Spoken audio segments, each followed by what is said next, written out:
Xin chào các bạn. Ngày hôm nay chúng ta sẽ có anh Nguyễn Bá Luân, tổng giám đốc của Sojo. Xin chào anh Luân. Rồi, chào Miro, chào các bạn. Anh Luân cũng là một người mà đã có một cái kinh nghiệm rất là dày ở trong cái ngành khách sạn, và cũng đồng thời là anh cũng là một người tiên phong đi đầu trong đưa một cái mô hình mới, một cái trải nghiệm mới trên thị trường Việt Nam.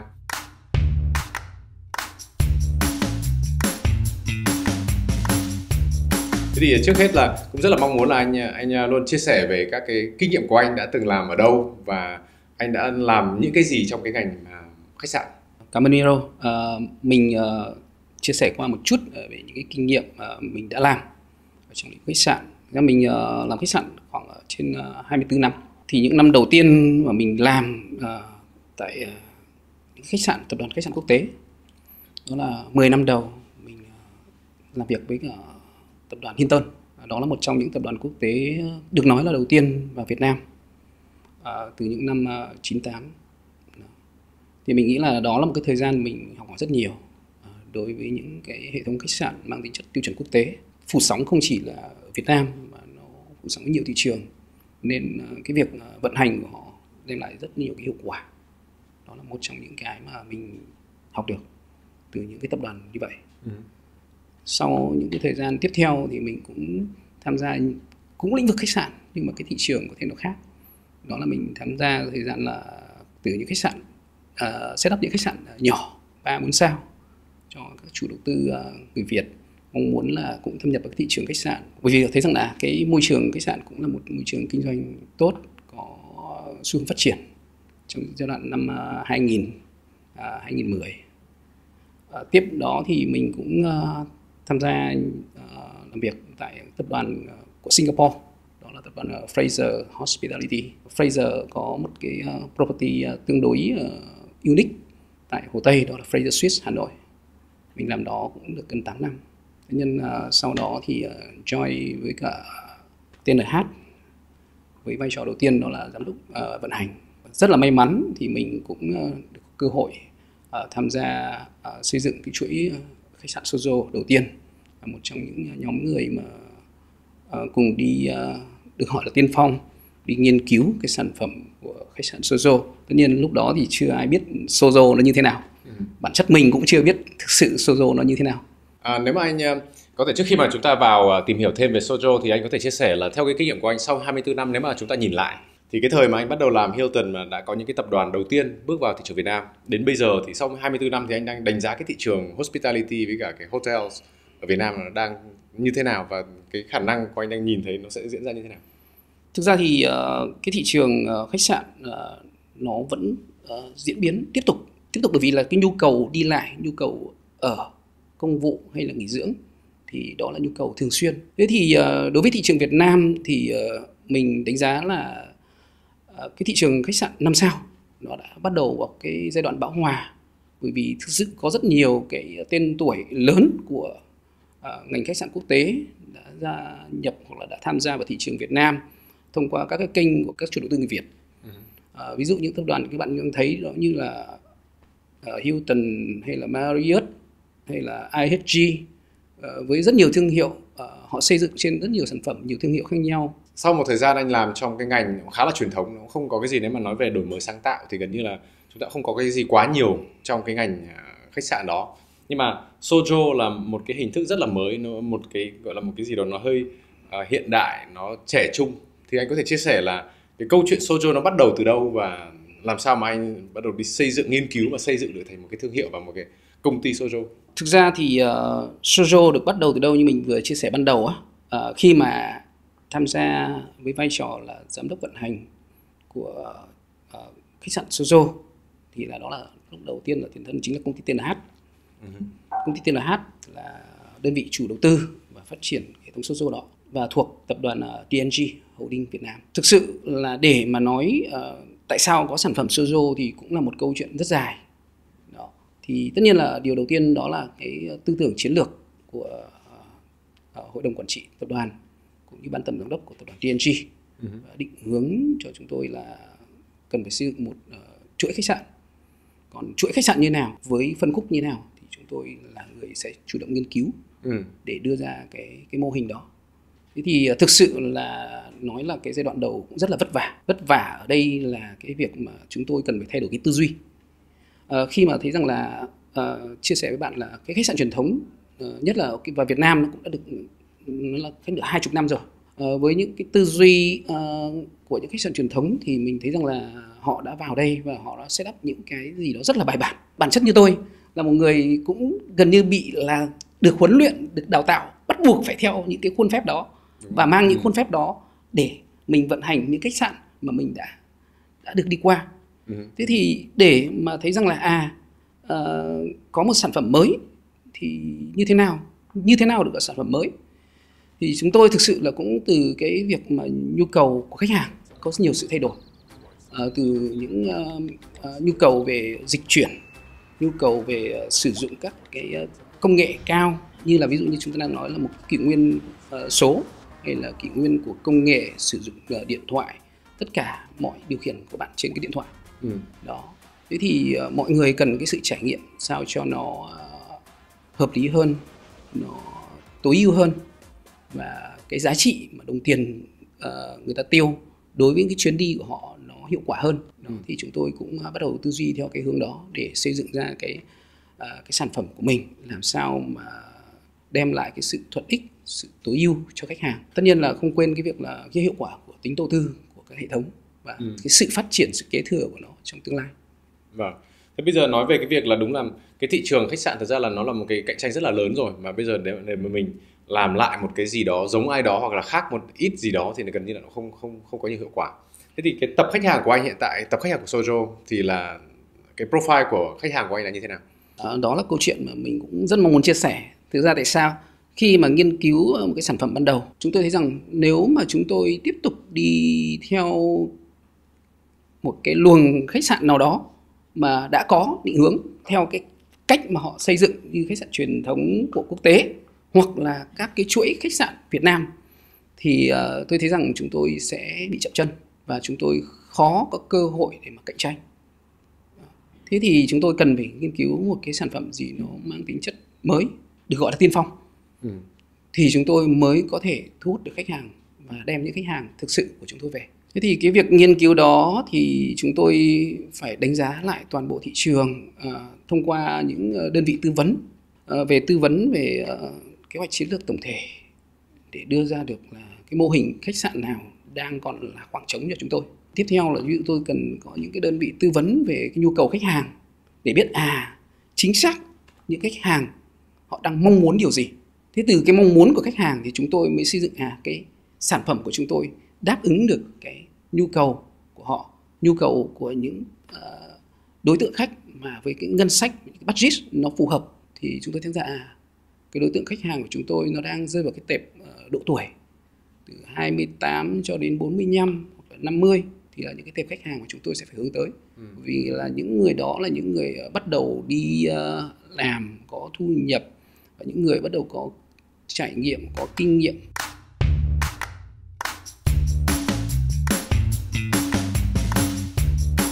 Như vậy thì đúng là bên Sojo đã làm rất là bài bản, sử dụng kiến thức các cái đơn vị tư vấn nước ngoài trong nước để đưa ra một cái là nhất là cái bức tranh về cái thị trường của mình, cái tệp khách hàng của mình, và sau đấy thì mình vẫn phải ra một cái sản phẩm, và sản phẩm đấy là Sojo. Thì cái Sojo anh có thể chia sẻ là cái gì là cái đặc trưng hoặc là cái gì đấy là cái gọi là đặc biệt của Sojo có mà các cái khách sạn khác không có? Để mà nói một cái sự đặc biệt hoàn toàn thì chúng tôi không dám nói đấy là đặc biệt. Nhưng mà để có một sự khác biệt với đối thủ thì chúng tôi cũng đi vào cái phần nghiên cứu chi tiết hơn. Ví dụ từ như chúng ta nói là lưu trú, thì lưu trú điều đầu tiên đó là cái phòng ở.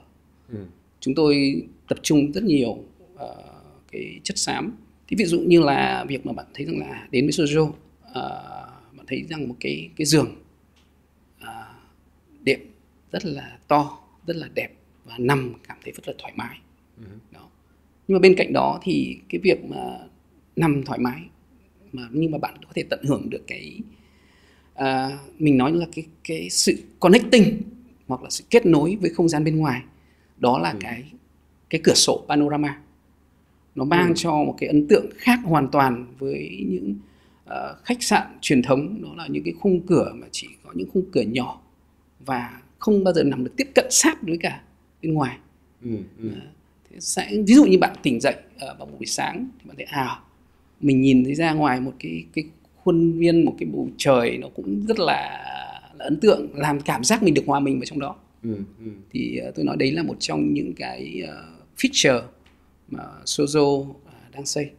Chúng tôi là nhà đầu tư và chúng tôi rất mong muốn là hiểu được khách hàng và cái mong muốn sử dụng khách hàng và tối ưu cái giá trị mà khách hàng bỏ ra để họ nhận được những cái trải nghiệm tốt hơn trong quá trình lưu trú. Ví dụ như là chúng tôi đã thay đổi từ các khâu làm chuẩn bị làm booking này, hay là làm check-in này, hay là trong quá trình ở, hay là quá trình trả phòng, làm sao nhanh nhất cho khách hàng và thuận tiện nhất cho khách hàng. Ví dụ như chúng tôi đã xây dựng những hệ thống kiosk check-in. Đó, khách hàng có thể tự mình làm, thực hiện các thao tác check-in. Đó. Và khách hàng chỉ là đi lên phòng một cách rất là thoải mái, và lúc trả phòng cũng vậy.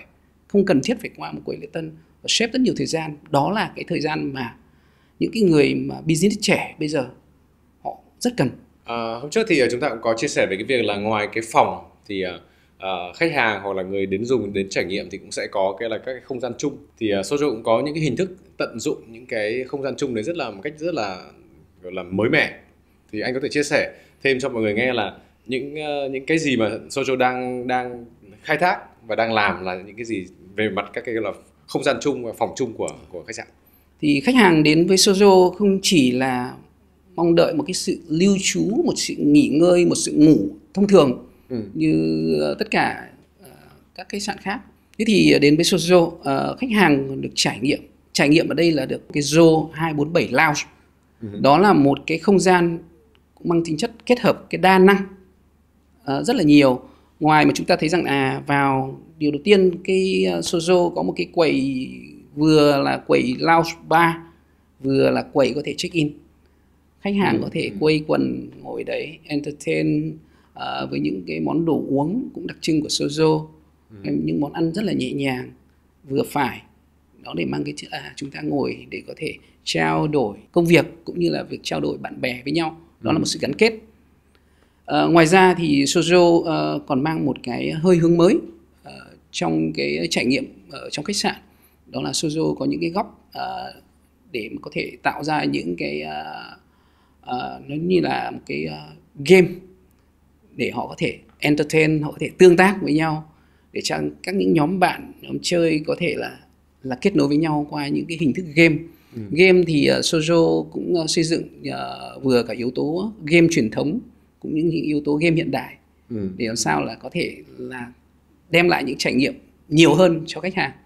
Đó, đấy là cái không gian mà có thể vừa phục vụ khu ăn uống cũng như là entertain như mình nói. Bên cạnh đó thì Sojo cũng sử dụng những cái không gian riêng để làm những cái bàn gọi là bàn dài để phục vụ những cái giống như chúng ta đang thấy rằng ở một số nơi có cái gọi là co-working space. Đó thì chúng ta cũng có thể kết hợp với cái việc đó được luôn. Thực ra là nghe đúng là câu chuyện là Sojo đang mang đến một cái trải nghiệm rất là đặc biệt, tại vì là ở đây là gần như là dùng cái từ connecting có vẻ là đúng, như là cái cửa sổ panorama là mình cũng đang kết nối và đồng thời là tận dụng cái không gian chung để mình kết nối con người với nhau nữa. Chính xác. Khi mà bây giờ thực ra là Vietnam Innovator là một cái podcast nói về đổi mới sáng tạo, thì đây là một trong những cái gọi là đổi mới sáng tạo là về mặt business và về mặt tập khách và những cái trải nghiệm mới. Nhưng mà nếu mà nói về cái công nghệ hơn một chút thì anh cũng có nói là bây giờ là làm sao mang những công nghệ mà nó là cảm giác nó tự nhiên nhất đối với cả người dùng. Trước đây thì có thể nói là khách sạn thì là gần như là con người sẽ phụ trách về tất cả các cái lĩnh vực khác nhau, vận hành rồi là dọn phòng rồi là F&B rồi các thứ. Nhưng mà đây chắc rằng là Sojo sẽ có một cái đội ngũ công nghệ nó cũng khá là lớn. Thế thì anh có thể chia sẻ về cái việc là cái phần làm sao mà mình áp dụng cái công nghệ vào khách sạn và đang áp dụng như thế nào? Đối với những cái tệp khách hàng chúng ta đã chia sẻ thì đi đâu họ cũng cầm theo cái điện thoại. Nên là tất cả những cái công nghệ mà Sojo cố gắng làm sao cho nó thuận ích nhất trên cái điện thoại để khách có thể trải nghiệm trên đó qua tất cả các hành trình mà khách đến, như mình đã nói là từ làm book phòng cho đến lưu trú hay trả phòng, thì mọi việc bạn có thể điều khiển trên chính điện thoại, đó là cái Sojo mobile app. Đó. Thì mình ví dụ cái là tất nhiên là cái việc đằng sau nó muốn có được cái mobile app đó thì nó là cả một sự đầu tư rất lớn, không nói về tài chính mà nó là cả trí tuệ, từ những bạn phục vụ như là đem lại những cái đánh giá ban đầu, đó là phải nghiên cứu kỹ về cái luồng trải nghiệm của khách hàng. Đó, và phối hợp với bên công nghệ để làm sao đưa cái sản phẩm nó thân thiện nhất, nó mượt mà nhất khi mà sử dụng các ứng dụng công nghệ. Đó là cái mobile app của Sojo.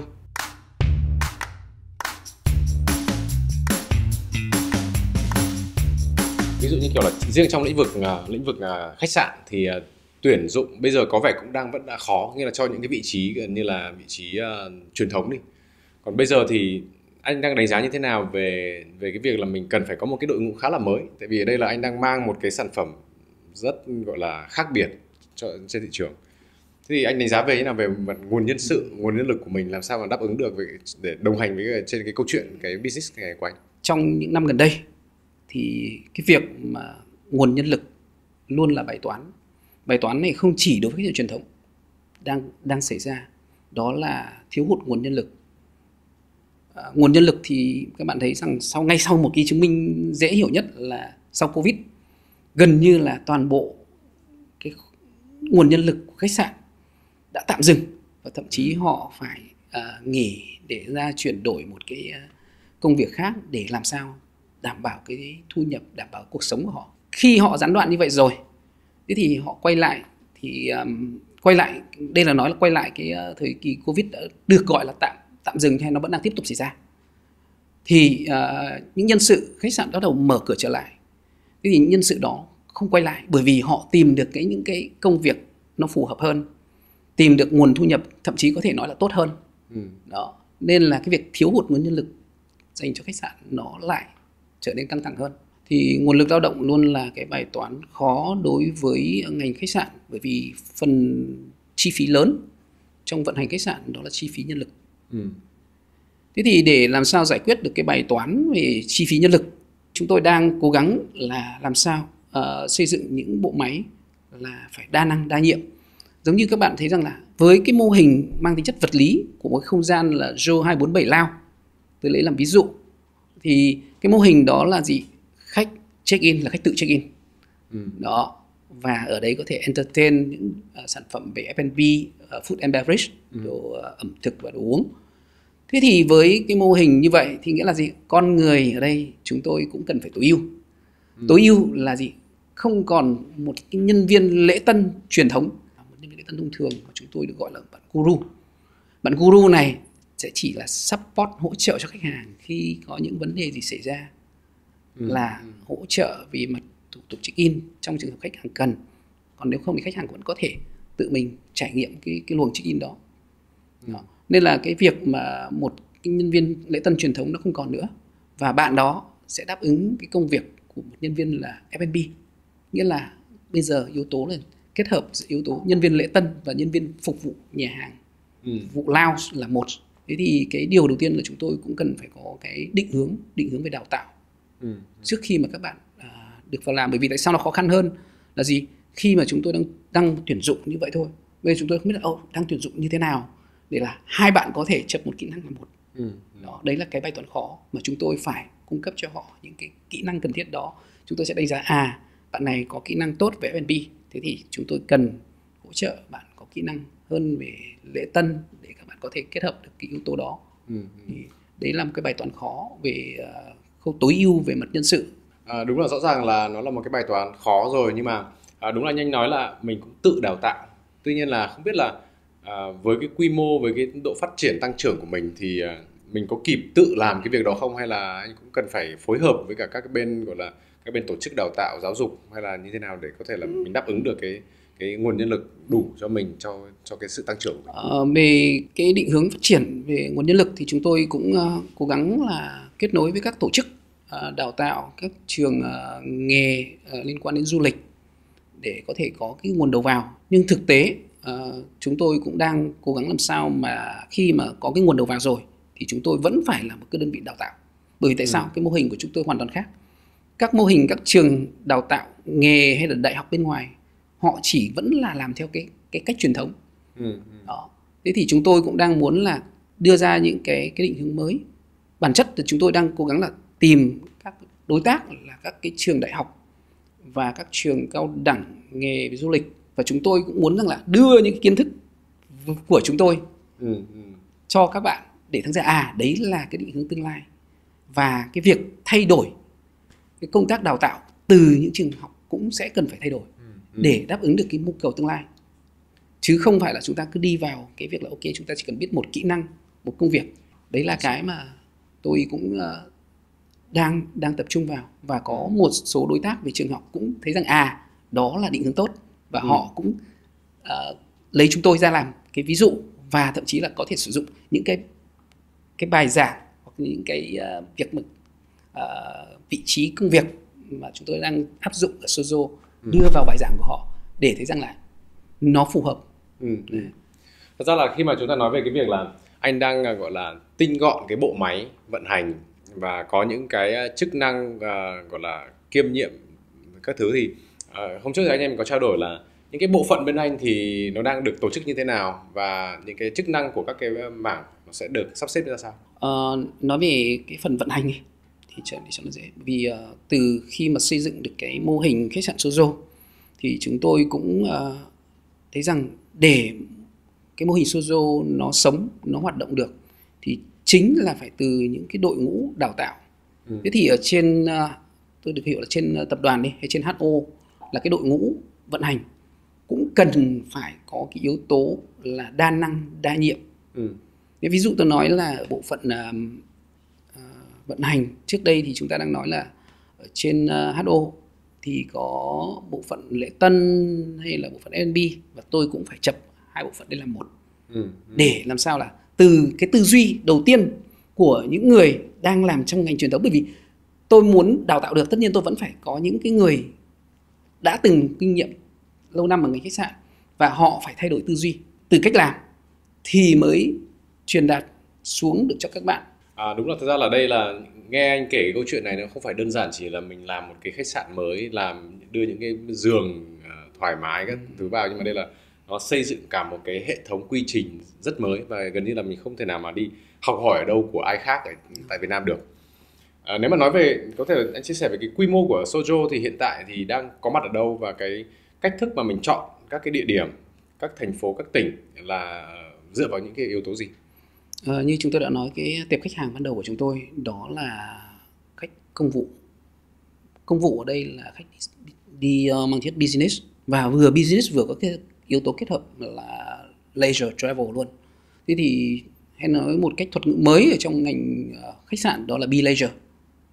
Thế thì với khách sạn là đối tượng khách là be leisure như vậy thì Sojo tập trung vào những thị trường mà cái location bắt buộc là phải tại các thành phố lớn, và những cái điểm thực sự là trọng yếu, hay là thực sự là cái điểm mà có thể thuận tiện nhất để khách hàng có thể đi tới các điểm như thương mại hay là hành chính để có thể làm việc. Nên là các vị trí của Sojo luôn là vị trí nói là đắc địa. Về mặt quy mô thì bây giờ số lượng Sojo có mặt trên các toàn quốc thì là đang được bao nhiêu anh? Chúng tôi đang vận hành là 10 khách sạn trong năm 2022. Sang năm 2023 thì chúng tôi đang triển khai là 7 khách sạn nữa. Với tiếp tục thì cái định hướng phát triển của Sojo thì từ giờ đến năm 2026 thì chúng tôi phải có 70 khách sạn đi vào hoạt động. Đó là một cái thách thức rất lớn, chúng tôi cũng biết, nhưng mà vấn đề là gì? Thấy rằng nó là một cái định hướng đúng, định hướng tốt, và cái tệp khách hàng, cái thị trường đang dần dần có những khởi sắc để chúng tôi chứng minh được là Sojo là một lối đi đúng.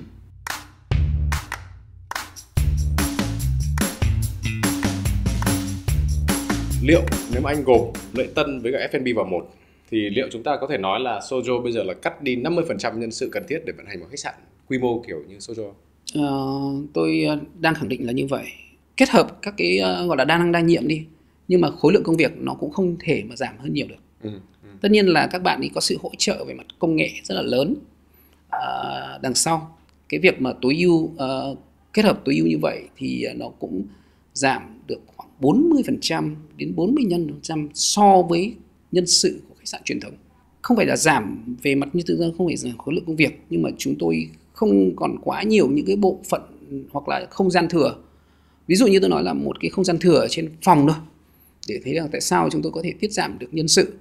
Nhân viên buồng phòng ở những khách sạn truyền thống có thể diện tích mà với quy mô khách sạn 4 sao như vậy thì phòng nó đâu đó lên khoảng từ 24 cho đến 28 mét vuông một phòng. Nhưng với phòng của Sojo thì là chúng tôi chỉ xây dựng với cái mô hình là 15 mét vuông. Thế thì với 15 mét vuông như vậy thì một bạn nhân viên buồng phòng ở khách sạn truyền thống, nhưng mà đối với bên Sojo chúng tôi là gọi là nhân viên chu đáo. Thế thì nhân viên chu đáo như vậy thì các khách sạn truyền thống thì các bạn thì sẽ làm khoảng độ 8 phòng để hoàn thành một công việc trong một ca. Nhưng đối với Sojo thì các bạn có thể làm được tận 14 đến 16 phòng. Bởi vì cái diện tích phòng đã được thay đổi và những các trang thiết bị nó không còn quá rườm rà, nên là cái việc mà vệ sinh của nó vẫn được sạch sẽ kỹ càng, nhưng cái thời lượng sẽ giảm xuống rất là nhiều.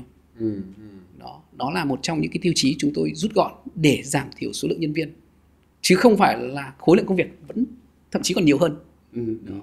Đúng là nếu mà bây giờ để ý và nghe anh chia sẻ thì Sojo đang tập trung và để ý đến những cái chi tiết rất nhỏ. Còn về mặt dịch vụ sản phẩm thì bên Sojo đang có kế hoạch sẽ đưa thêm một số các cái dịch vụ mới, sản phẩm mới gì cho khách hàng có một cái trải nghiệm đầy đủ hơn. Không giống như các cái tập đoàn khách sạn hiện tại đang vận hành, thì Sojo có một bộ máy chuyên biệt, đó gọi là bộ máy CX. Có thể chia sẻ sâu hơn, đó là bộ phận trải nghiệm khách hàng. Thế thì tại sao phải có bộ phận trải nghiệm khách hàng? Thế thì trải nghiệm khách hàng bây giờ chúng ta thấy rằng là các bạn thay đổi các cái hoạt động, bây giờ thay đổi các cái hoạt động này từ các hoạt động rất là thường xuyên, cái xu hướng thay đổi rất là thường xuyên. Thế thì từ những cái xu hướng thay đổi đấy thì chúng tôi cần phải tập trung sâu hơn với khách hàng để bắt kịp cái nhu cầu khách hàng.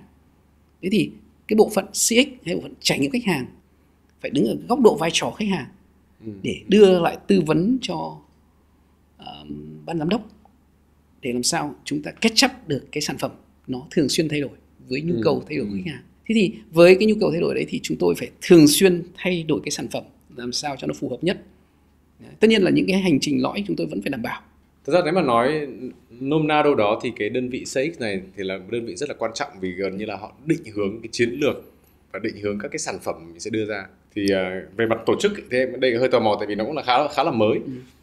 Hơi tò mò thì không biết là trong mặt tổ chức thì nó đang được đặt ở những chỗ nào, tại vì là về mặt độ ảnh hưởng của cái đơn vị CX này thì gần như là độ ảnh hưởng rất là to, rất là lớn. Đối với cái vị trí của bộ phận này thì nó đang đặt tương đối độc lập so với các phòng ban chúng ta đang nhìn thấy là phòng ban truyền thống, như bộ phận marketing như các bạn đang gọi là truyền thống, nhưng bên chúng tôi thì gọi là bộ phận định hình phong cách đó, hoặc là bên khối vận hành như vừa nãy các bạn đã hiểu là đó là quản gia tận tâm. Bộ phận CX của bên tôi được đặt độc lập, và thậm chí là cái vai trò của họ thậm chí là còn debate tất cả những cái ý kiến của các đội kia, rằng là ok, marketing có thể bảo ok tôi đưa ra cái ý kiến như này, nhưng mà CX có thể debate lại, phủ nhận lại cái việc đó để đưa ra cái quyết định và tư vấn lại cho ban lãnh đạo để đưa ra cái đường hướng mới cho sản phẩm. Thế thì cũng rất là hay và vui vẻ, bởi vì chúng tôi cũng có những cái concept như vừa chia sẻ với bạn đó. Như chúng ta đang nghe thì CX đúng không? Nghe ok, trải nghiệm khách hàng. Nhưng mà ở Sojo thì mình thấy là cái tên nó cũng rất là vui vẻ và gắn với cái nhu cầu khách hàng hơn. Thì cái bộ phận đó là bộ phận gọi là giải mã giấc mơ. Giải mã giấc mơ. Giấc mơ của khách hàng. Giải mã giấc mơ khách hàng để đáp ứng lại chính sản phẩm. Cái sản phẩm mang lại sản phẩm để đáp ứng lại nhu cầu khách hàng. Thì chúng tôi gọi là giải mã giấc mơ. Thì trong bộ phận giải mã giấc mơ chúng tôi cũng bộ phận giải mã giấc mơ thì có chia ra làm hai bộ phận. Đó là bộ phận trải nghiệm vật lý và bộ phận trải nghiệm về số. Trải nghiệm vật lý là ví dụ như là các bạn thấy rằng là chúng tôi nghiên cứu sâu về cái hành trình của khách hàng, đi đến từng chỗ phần game mang tính chất vật lý nhiều hơn, hoặc là các cơ sở hạ tầng vật lý. Ví dụ như trong không gian của cái Zo 247 Lao, làm thế nào là luồng giao thông nó phải thật tiện cho khách hàng, làm thế nào cho cái ghế cao ngồi cho nó vừa phải, nó vừa đủ, làm sao nào ngồi thoải mái nhất, ánh sáng làm sao cho nó phù hợp nhất đối với những cái không gian ở vị trí đấy. Đó là vấn đề của tôi là trải nghiệm vật lý. Còn trải nghiệm số là ví dụ như chúng tôi nghiên cứu sâu hơn là bạn ấy sẽ phải làm cái luồng hành trình về số như thế nào cho nó phù hợp, làm thế nào cho check-in cho khách hàng nó đảm bảo. Đấy, ví dụ như là check-in thì như nào, thậm chí là chúng tôi đang có những cái bước tiến mới hơn về trong quá trình mà làm các hoạt động check-in, không chỉ đơn thuần là chúng ta check-in ở trên kiosk mà check-in thẳng bằng chính cái mobile app của chúng tôi. Mà thậm chí là check-in thì ở đây là cho phép chúng tôi check-in từ ở nhà, và thậm chí là 48 tiếng các bạn có thể check-in để lấy phòng luôn. Tất nhiên làm thế nào để có cơ sở là chúng ta có phép được check-in 48 tiếng thì đó là câu chuyện định hướng của Sozo, hoặc là câu chuyện mà Sozo đã phải nghiên cứu rất kỹ để xây dựng tại sao ra được cái việc đó. Thế thì các bạn ý nghiên cứu từ cái việc là check-in, quá trình ở, đến cái việc mà trả phòng, thì cái ứng dụng trên app làm sao cho nó thuận tiện nhất, nó không bị gặp phải những cái thừa. Ví dụ như một lần các bạn thông thường là một cái app mà nó đi vào từng cái thao tác một thì thông thường nó không được phép qua 3 bước, thì khách hàng mới interest, khách hàng mới nó nhanh và nó hiệu quả. Chứ mà càng app mà càng cứ đi vào nhiều bước quá thì người ta sẽ dễ bỏ cuộc cho cái việc mà sử dụng app. Thực ra là đúng là càng nghe anh nói thì càng thấy là cái câu chuyện của anh nó rất là khó. Tại vì ở đây là vừa kết hợp những cái chức năng truyền thống trong khách sạn là một việc rồi, nhưng mà ví dụ như cái đơn vị CX này thì chúng ta thường trong cái công nghệ thì thường có cái gọi là UI UX, thì là trên app thì mình sẽ hiểu rồi. Còn đây là anh còn có cái việc là về mặt vật lý, nghĩa là ánh sáng như thế nào, rồi là tất cả bàn ghế nó ra sao, thì để kết hợp được hai cái thứ này thực ra nó rất là khó, rất khó. Thì không hiểu là anh là một người cũng trải nghiệm như từng đấy các cái vị trí khác nhau rồi, thì đối với anh cái thay đổi này, đối với cá nhân anh thì cái thay đổi này nó khó quá không, hay là anh sẽ phải làm gì, nghiên cứu gì, đọc gì, nghe gì để anh cũng có thể thay đổi và dẫn dắt cái câu chuyện đấy? Thực ra thì đối với tôi nó cũng là một bài toán rất khó. Ngay từ ban đầu như chúng nó đã chưa hình dung được Sozo nó như thế nào, đến cái việc mà chúng tôi đã bắt đầu vẽ được những bức tranh về hình ảnh sản phẩm Sozo, nó là một quãng thời gian rất dài, nó mất hơn 2 năm để mới ra được cái sản phẩm. Thế thì khi mà ra được sản phẩm như vậy rồi thì nó phải tiếp tục cải tiến. Tôi là một người làm khách sạn truyền thống quá lâu năm, cái việc chuyển đổi đó nó cũng thách thức tôi rất lớn. Như tôi nói là có những cái việc mà chúng tôi phải đưa ra những cái nghiên cứu và đẩy ra những cái đề xuất. Trong cái đề xuất bắt đầu rồi thì chúng tôi mới thấy nó cần phải tranh luận như này. Đối với khách sạn truyền thống thì chúng ta cứ thế mô hình chạy, nhưng mà đối với đây thì là khách sạn một cái mô hình mới mà chúng tôi được xây, thì vừa làm và vừa học. Vừa làm vừa học ở đây, ngoài cái việc là gì, các bạn làm như vậy thì ngược lại xem là cái mô hình nó có hiệu quả hay không hiệu quả. Mặc dù là có rất nhiều ý tưởng rất là hay, nói thật sự, nhưng mà chúng tôi bị bó buộc về mặt tài chính. Tài chính ở đây là gì? Không phải vấn đề đầu tư, mà vấn đề là chúng tôi đầu tư gần này, thu về được bao nhiêu. Cái việc bài toán chúng tôi phải cân đối giữa nhiều yếu tố về đầu tư và yếu tố trải nghiệm của khách hàng, nó phải phù hợp nhất. Đầu tư vào một khách sạn thì gần như là nó là một đầu tư rất là lâu dài. Thì chúng ta đây tính đến 10-20 năm. Thì nếu mà với Sojo thì cũng là một sản phẩm khá là trẻ và cũng đang mới ra thị trường, và gần như đang gọi là đang đi thử nghiệm cái phản ứng của thị trường. Thì phản ứng thì có vẻ là đang tích cực rồi. Thì nếu mà để anh đánh giá là anh có thể là thở ra và ok, đây là tôi đã đạt được cái mục tiêu này và đây là một cái mô hình đã được proven, thì theo anh thì là nó thời điểm nào là cái thời điểm anh có thể tự tin nói và đây là cái mà tôi chắc chắn là nó đã là proven rồi? Để mà nói chính xác thì tất cả thì đều phải nói lên từ bài toán hiệu quả về đầu tư. Đối với chuỗi khách sạn Sozo, nó là một chuỗi khách sạn mới, cần phải có thời gian cho khách hàng truyền thống chuyển đổi mình.